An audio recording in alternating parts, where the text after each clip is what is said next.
ایک بار پھر سے آپ کو اپڈیٹ کریں گے۔ عدالت نے منشیات کے ملزم کی درخواست ضمانت ریکارڈ پیش کرنے پر نمٹا دی ہے۔ عدالتی نظام پر سوال کیوں اٹھایا گیا؟ عدالتیں اپنا کام کر رہی ہیں مگر الزام عدلیہ پر لگا دیا گیا ہے۔ عدالت کی جانب سے یہ ریمارکس دیے گئے ہیں۔ عبد الرحمان ہمیں جوائن کریں گے، ان سے بات کریں گے۔ عبد الرحمان بتائے گا آج کی سماعت میں مزید کیا کچھ ہوا؟ جی بالکل، لاہور ہائی کورٹ کی چیف جسٹس عالیہ نیلم نے منشیات کے ملزم محمد اشفاق کی درخواست ضمانت میں ڈی آئی جی کی جانب کرنے پر عدالت نے درخواست ضمانت نمٹا دی، جبکہ عدالت نے ریمارکس دیتے ہوئے کہا کہ عدالتی نظام پر سوال کیوں اٹھایا گیا۔ عدالت کی جانب سے گزشتہ روز ڈی آئی جی کی مبہم رپورٹ جو ہے مسترد کر دی گئی تھی۔ عدالت نے اپنے ریمارکس دیتے ہوئے کہا کہ آج کی رپورٹ پولیس کی اپنی پیش کردہ پہلی رپورٹ کی نفی کر رہی ہے۔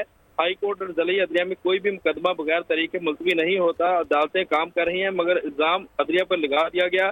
پولیس کا تفتیشی افسر کوئی کام نہیں کرتا، اگر عدالت بلا لے تو اسی مقدمے کی حد تک تفتیشی افسر پیش ہو جاتے ہیں، باقی مقدمات لٹکے رہتے ہیں۔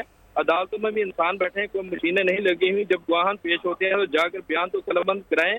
عدالت نے ملزم کو ٹرائل میں گواہوں کے بیان قلمبند کرانے کی ہدایت کرتے ہوئے درخواست نمٹا دی ہے۔ جی ٹھیک ہے، اپڈیٹ کرنے کے لیے آپ کا بہت شکریہ۔ سبسکرائب کریں اور بیل دبائیں تاکہ کوئی خبر رہ نہ جائے۔